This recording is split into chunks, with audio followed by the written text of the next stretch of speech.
Something didn't feel right, and even before the cameras caught it, people close to the situation could sense it building.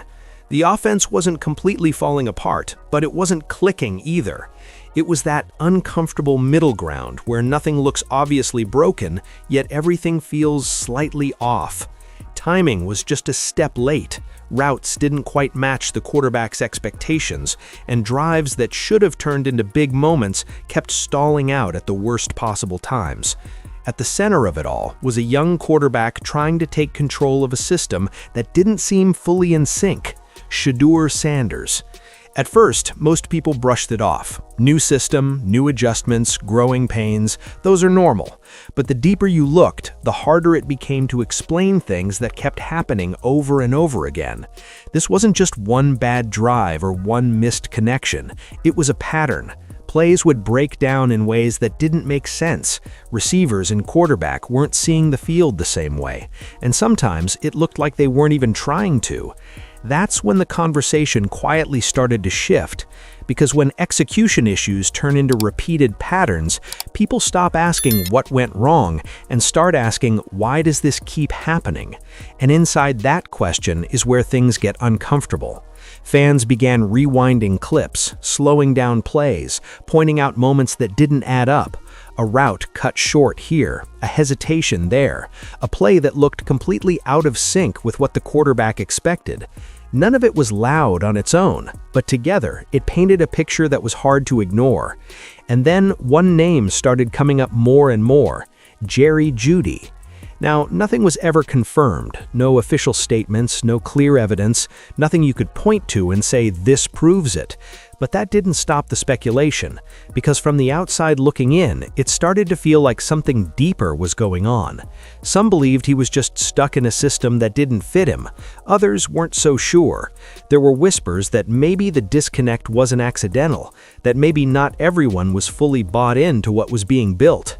And that's where things start to get serious, because when a quarterback is trying to establish himself as the leader, every single piece around him matters.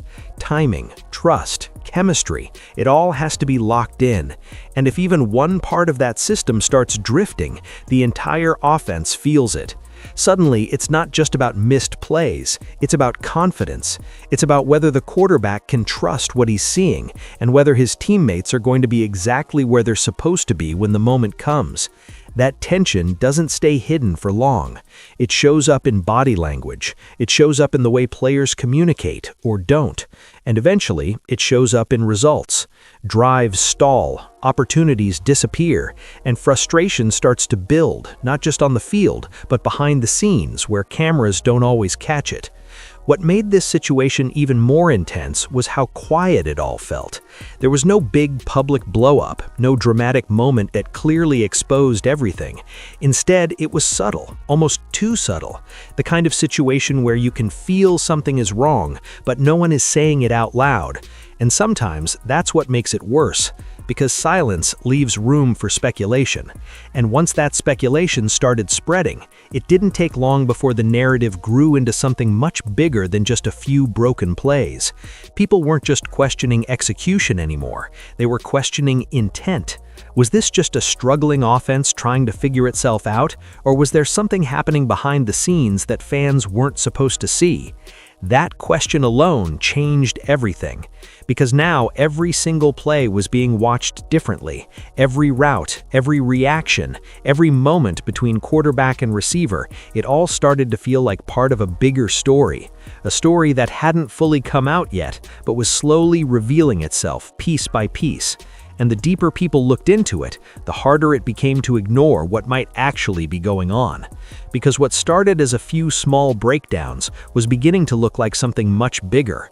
And if those suspicions were even partially true, then this wasn't just an offense struggling to find rhythm. This was a locker room problem waiting to explode.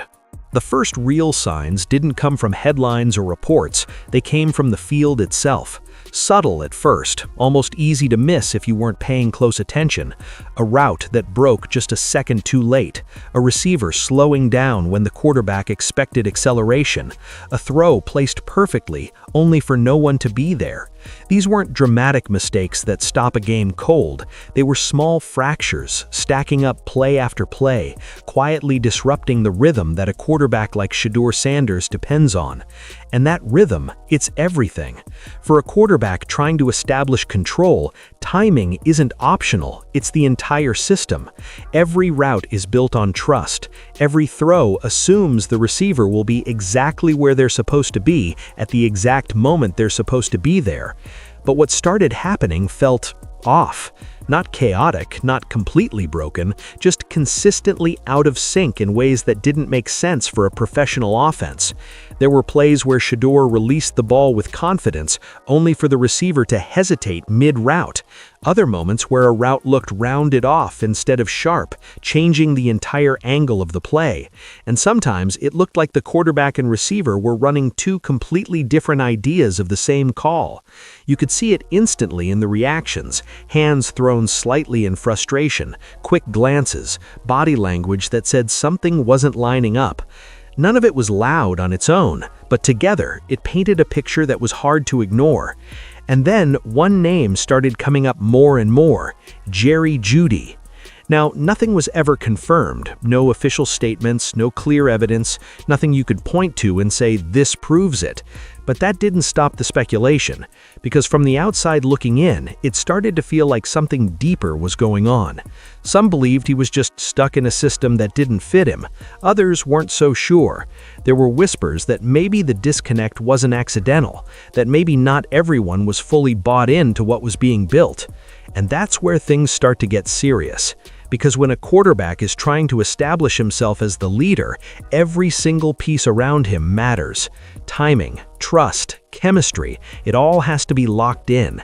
And if even one part of that system starts drifting, the entire offense feels it. Suddenly, it's not just about missed plays, it's about confidence. It's about whether the quarterback can trust what he's seeing, and whether his teammates are going to be exactly where they're supposed to be when the moment comes. That tension doesn't stay hidden for long. It shows up in body language. It shows up in the way players communicate or don't. And eventually, it shows up in results. Drives stall, opportunities disappear, and frustration starts to build, not just on the field, but behind the scenes where cameras don't always catch it. What made this situation even more intense was how quiet it all felt. There was no big public blow-up, no dramatic moment that clearly exposed everything. Instead, it was subtle, almost too subtle. The kind of situation where you can feel something is wrong, but no one is saying it out loud. And sometimes that's what makes it worse, because silence leaves room for speculation. And once that speculation started spreading, it didn't take long before the narrative grew into something much bigger than just a few broken plays. People weren't just questioning execution anymore, they were questioning intent. Was this just a struggling offense trying to figure itself out, or was there something happening behind the scenes that fans weren't supposed to see? That question alone changed everything, because now every single play was being watched differently. Every route, every reaction, every moment between quarterback and receiver, it all started to feel like part of the bigger story. A story that hadn't fully come out yet, but was slowly revealing itself piece by piece. And the deeper people looked into it, the harder it became to ignore what might actually be going on. Because what started as a few small breakdowns was beginning to look like something much bigger. And if those suspicions were even partially true, then this wasn't just an offense struggling to find rhythm. This was a locker room problem waiting to explode. If this wasn't random, then who or what was causing it? It didn't happen all at once. No single play flipped the switch or made everyone suddenly agree on what they were seeing.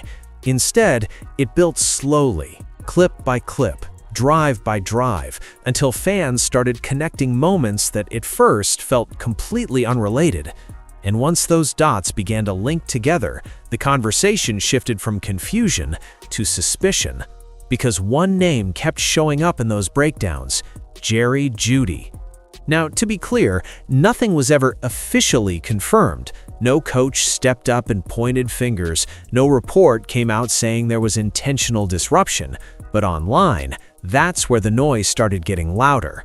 Fans began dissecting plays in slow motion, highlighting routes that didn't look right, pointing out moments where effort seemed questionable. And while some of it could still be explained as miscommunication, not all of it felt that simple anymore. There were snaps where Jeudy appeared just a step behind where he needed to be, routes that looked slightly off from the expected timing, and in a few situations, it even seemed like he wasn't fully committing to the play design. On their own, these moments might have gone unnoticed, but stacked together, they started forming a pattern that fans couldn't ignore. And once that idea took hold, that maybe this wasn't just random, it spread fast. Social media threads started breaking everything down. People compared different games, different drives, even different quarters, trying to figure out if there was consistency in the inconsistencies. Some fans argued it was just frustration boiling over from a struggling offense.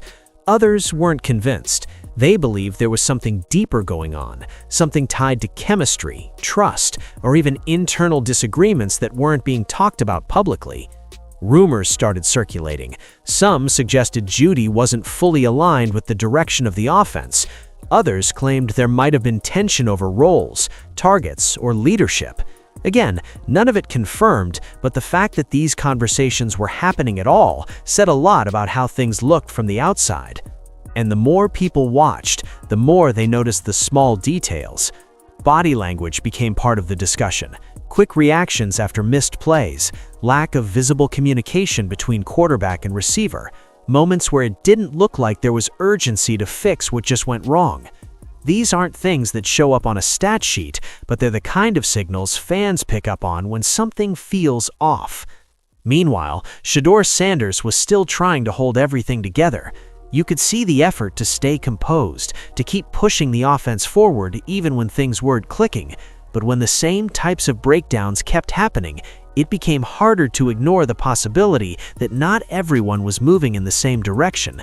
And that's when the narrative really started to shift. Because now, it wasn't just about execution anymore, it was about accountability. Fans weren't just asking what went wrong, they were asking who was responsible, and whether fair or not, Jeudy's name kept getting pulled into that conversation. Some defended him, saying he was being unfairly targeted in a struggling system. Others believed the film told a different story. But regardless of which side people were on, one thing became clear: the spotlight was now on him. And once that spotlight hits, it doesn't go away easily.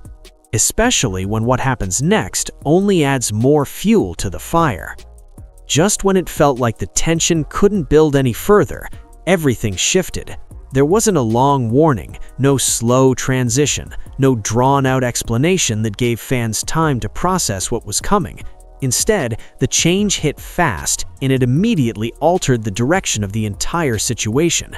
The presence of Kevin Stefanski, who had been tied to the system during those strange offensive struggles, suddenly became part of the past, and stepping into that vacuum was a completely different voice, a completely different mindset: Todd Monken. And from the moment he arrived, the tone changed. This wasn't subtle. It wasn't one of those quiet coaching transitions where things slowly evolve over time. Monken came in with a clear identity and an even clearer message. Whatever had been happening before was over.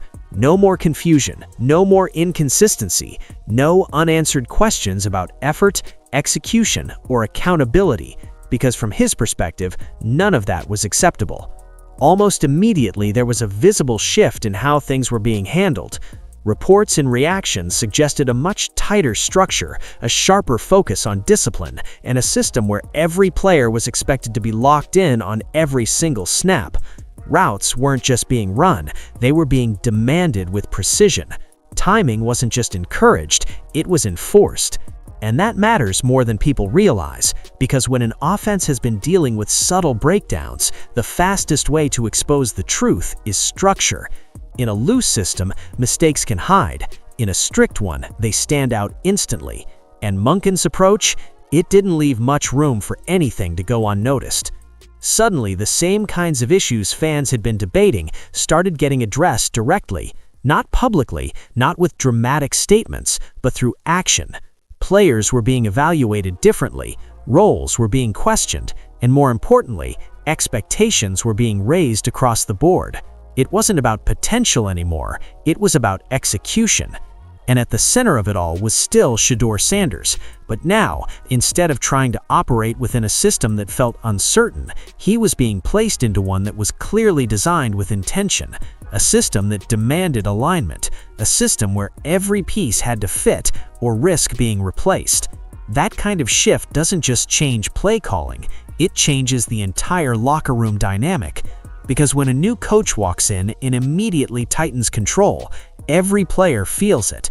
The margin for error shrinks, the room for excuses disappears, and the question every player has to answer becomes simple: can you operate at this level or not? For some, that kind of environment brings out their best. For others, it exposes everything. And that's where things started getting really interesting. Because the same names that had been floating around in fan discussions were now quietly being evaluated under a completely different standard, not based on speculation, but based on whether they could meet the demands of a system that wasn't willing to tolerate anything less than full commitment. No announcements were needed. The message was already clear. Whatever had been happening before, whether it was miscommunication, frustration, or something deeper, was no longer going to be ignored. And if anyone thought they could continue operating the same way under this new structure, they were about to find out just how quickly things could change. The shift didn't just stop with coaching, it moved straight into the locker room. Because once Todd Monken set the tone, everything inside that building started to feel different. Not louder, not chaotic, just sharper, more focused. The kind of environment where every player could feel that something had changed, even if nobody was saying it out loud. This wasn't about speeches or big public statements. It was about standards and whether you could meet them. And suddenly, everyone was being watched a little more closely. Practice reps mattered more, route precision mattered more, effort on every single snap mattered more. There was no more blending into the system or relying on reputation. It didn't matter who you were or what you had done before. If you weren't aligned with what the offense needed now, it showed immediately. Because this wasn't just a system reset, it was a culture reset. The message was simple, even if it was never directly spoken. This offense was going to run through Shedeur Sanders, and everything around him had to function at the same level. Timing, trust, execution, all of it had to be locked in, and if even one piece didn't fit, it wouldn't be ignored anymore. That kind of clarity changes how players operate. There's no room for freelancing, no room for cutting corners, and definitely no room for the kind of inconsistencies that had been showing up earlier. Because now, those same mistakes didn't just stall drives, they stood out. They became impossible to hide. And that's where the pressure really started building. Because when a locker room goes through a reset like this, it forces everyone to take a hard look at where they stand. Are you part of what's being built, or are you part of what's being replaced? Some players responded immediately. You could see the urgency, the sharper execution, the effort to match the new expectations. But for others, it wasn't as smooth. Adjusting to a system that demands precision on every play isn't easy, especially if things were more relaxed before. And that's when the separation begins. Not publicly, not with announcements or headlines, but internally, through decisions that start shaping the future of the roster. Who gets reps? Who earns trust? Who fits into the direction the team is clearly moving toward? Because make no mistake, this wasn't just about fixing what went wrong. This was about deciding who belongs moving forward. And in a situation like that, past narratives don't disappear. They get tested. The same questions that had been floating around about effort, about chemistry, about trust, they didn't go away. If anything, this new environment made them even more important. Because now there was no system to hide behind. If everything was structured, disciplined, and clearly defined, then any breakdown that still happened couldn't be brushed off as confusion. It would point to something else, something individual. And everyone in that locker room knew it, which is why the tension didn't disappear with the reset, it just changed form. It became quieter, more controlled, but also more serious, because now every player understood what was at stake. Fit into the system or risk being left out of it. And the next move the team made, that's when it became clear this wasn't just talk. The first real signal didn't come through a speech or a press conference. It came through a move, quiet on the surface, but loud in what it meant. The arrival of Tylan Wallace wasn't just another addition to the roster, it was a statement. Because this wasn't about star power, it was about trust. Wallace wasn't brought in to dominate headlines or demand attention. He was brought in because Todd Monken knew exactly what he was getting: familiarity, discipline, and most importantly, reliability. That kind of connection between coach and player matters, especially in a system that had just gone through a complete reset. And when you look at the timing of this move, it becomes even more interesting. This came right after a stretch where inconsistency had been a real issue, not just in the passing game, but even on special teams. There were moments the previous season where every punt return felt like a risk. Fans held their breath, unsure if the play would end in a gain or a mistake. That kind of instability doesn't just affect field position, it affects confidence across the entire team. Monken saw that immediately, and instead of waiting to see if things would improve, he acted. Bringing in Wallace addressed more than one problem at once. On paper, it adds speed and versatility, but underneath that, it adds something even more important: a player who does exactly what he's supposed to do, when he's supposed to do it. No hesitation, no guessing. And in an offense being built around precision, that's everything. For a quarterback like Shedeur Sanders, that kind of reliability changes the game. When you know your receiver is going to hit the right spot at the right time, you play faster, you trust your reads, you stop second-guessing, and that's when an offense starts to open up. But this move wasn't just about helping Shedeur, it was about sending a message to everyone else. Because when a new coach brings in his guy, especially this early, it tells you exactly what he values. Not just talent, but execution. Not just potential, but consistency. Wallace represents the standard Monken expects, and by bringing him in, that standard becomes visible to the entire locker room. And once that standard is set, comparisons start happening. Every route gets measured, every rep gets noticed, and suddenly it's not enough to rely on what you've done before. You have to prove you fit into what's being built now. Because if a player like Wallace can come in and immediately align with the system, it raises a simple question for everyone else. Why can't you? That's where the pressure shifts. Because now, this isn't just about fixing past mistakes, it's about competing for your place in the future. And when the first move already reflects a clear preference for discipline and trust, it forces everyone to adjust quickly, or risk falling behind.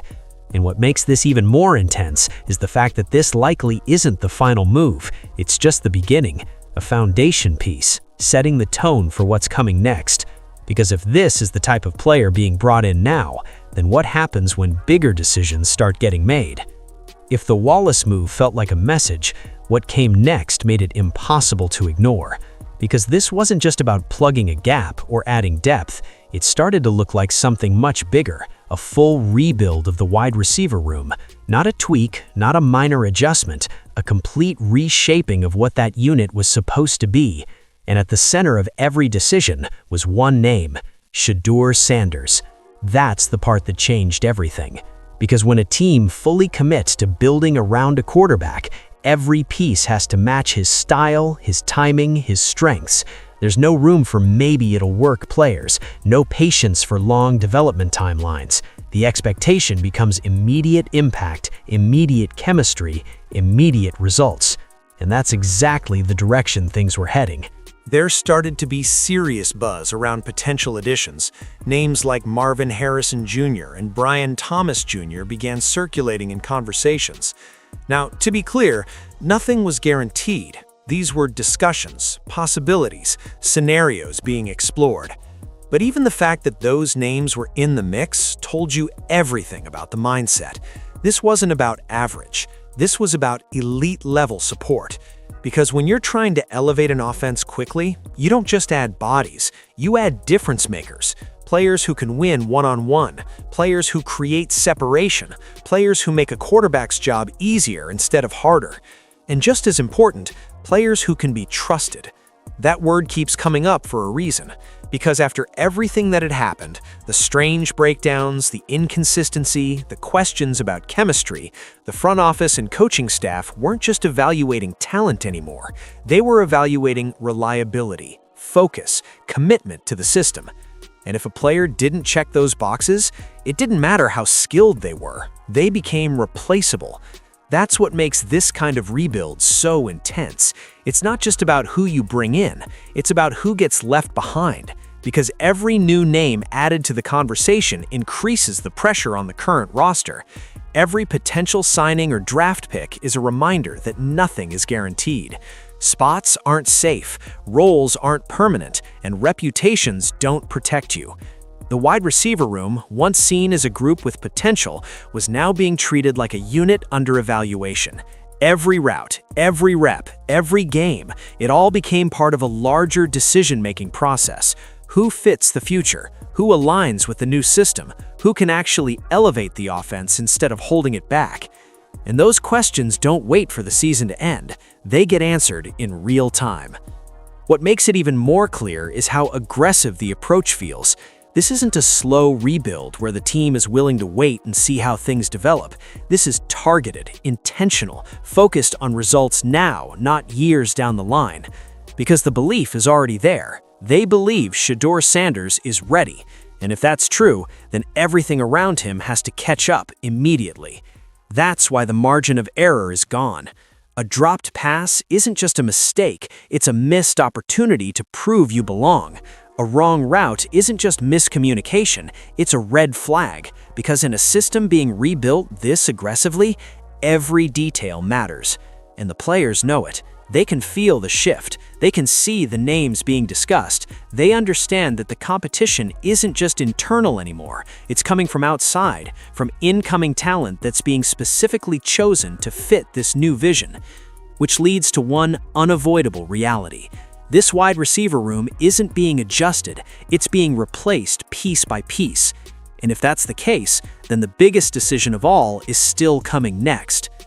Everything now circles back to one moment, the pick that could define the entire direction of this rebuild.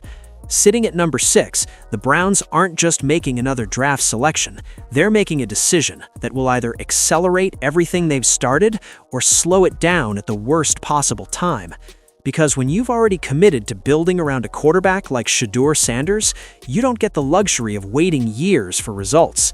This pick has to hit immediately. And that's where the pressure starts to build. On paper, there are multiple directions they could go. Some believe trading down could bring more assets, more flexibility, more chances to build depth across the roster. It sounds smart, it sounds strategic, but here's the problem. Depth doesn't help if the top of your roster isn't strong enough. And right now, this team doesn't just need more players, it needs difference makers. Because the reality is simple. Shedeur isn't in a position where he can wait for teammates to develop over time. He needs players who can step in on day one and perform at a high level. Players who understand timing, spacing, and execution without needing seasons to figure it out. That's why this decision feels so heavy. Take a risk on potential and you might get greatness down the line. Or you might get inconsistency, injuries, and missed opportunities. Go with a safer, more polished player, you increase your chances of immediate impact, but maybe sacrifice long-term upside. It's a balance that's incredibly hard to get right, and the wide receiver conversation makes it even more complicated. There are talented prospects in this class, players with speed, athleticism, and big playability. But once you look deeper, questions start to appear. Some have injury histories, others lack consistency. A few might need time to adjust to the speed of the league. And time is exactly what this team doesn't have. Because every season matters now. Every game matters. Every snap that Shedeur Sanders takes is part of a larger evaluation of whether this rebuild is actually working. And if the players around him aren't ready, it doesn't just affect their development, it affects his. That's the risk the front office is trying to avoid. Which is why names get scrutinized differently at this level. It's not just about talent anymore, it's about readiness, durability, consistency, the ability to walk into a system and contribute without hesitation. Because if that sixth pick ends up sitting on the sideline or struggling to adjust, it creates a ripple effect across the entire offense, and that's something they can't afford. There's also another layer to this decision that makes it even more intense. It's not just about offense. Some argue that elite defensive talent at that spot could be too valuable to pass up, because building a complete team still matters. But even that conversation comes back to the same question. Does this move help Shedeur right now? If the answer is no, it becomes harder to justify. Because everything about this approach points to urgency. No more slow builds, no more waiting for potential to turn into production. The expectation has shifted to results now, not later. And that makes every option feel like a risk in its own way. Trade down and you risk missing elite talent. Stay put and you risk picking the wrong player. Reach for need and you risk ignoring better prospects. Play it safe and you risk limiting the ceiling. There's no perfect answer, only consequences. And that's why this moment feels so important, because once the decision is made, there's no going back. The player they choose becomes part of the foundation they're building around Shedeur, a piece that either strengthens the system or exposes its weaknesses. The margin for error is gone, and everyone from the front office to the locker room knows it, because this isn't just a draft pick, it's a statement about how serious they are about winning right now. At this point, there's no more guessing, no more reading between the lines. The direction is clear. This is Shedeur Sanders' team. Not in theory, not eventually, right now. Everything that's happened, from the subtle breakdowns early on, to the coaching shift, to the roster moves, to the pressure surrounding the draft, it all points to one undeniable reality. The organization has made its decision. The offense is being shaped around Shedeur, and every single piece is being evaluated based on one question. Does this help him succeed? If the answer is yes, you stay. If it's no, you're replaceable. And that's what makes this moment so different from what came before. Earlier, there was room for interpretation. You could argue it was just a struggling system, or miscommunication, or growing pains. But now, the structure is in place, the expectations are clear, and the margin for error has disappeared. Because when a team commits like this, it changes everything. It changes how players prepare, it changes how they're evaluated, and most importantly, it changes how quickly decisions get made. There's no waiting around to see if things improve, no extended patience for inconsistency. If something isn't working, it gets addressed immediately. That kind of environment reveals the truth fast, and it also puts a spotlight back on everything that happened before.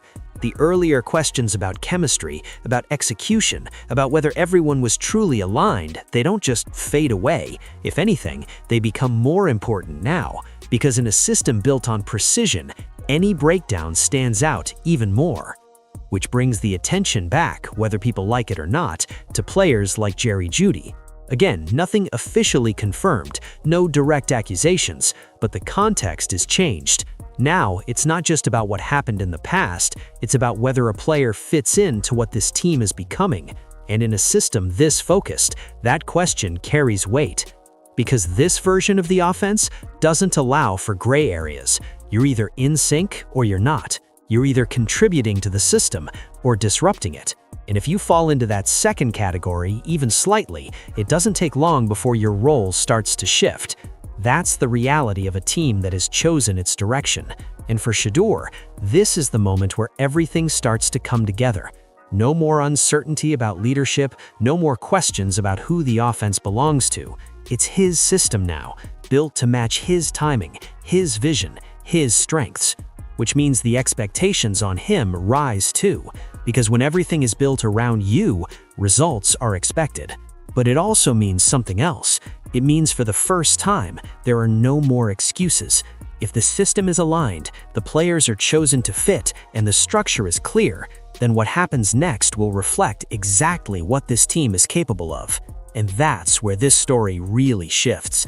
Because what started as quiet frustration, turned into speculation, then into change, has now become something much more defined, a new identity, a new standard, and a new reality where one thing is certain: This offense will go as far as Shedeur Sanders takes it, and anyone who can't keep up, they won't be part of what comes next. What started as a few strange plays has now turned into something much bigger. At first, it looked like normal growing pains, an offense trying to find rhythm, players adjusting, timing just slightly off. But as the moments stacked up, as the same types of breakdowns kept showing up, it became harder to ignore that something deeper might have been happening. Not something you could easily prove, but something you could definitely feel. Then came the shift. New leadership, new expectations, a complete reset led by Todd Monken. And with that reset came clarity.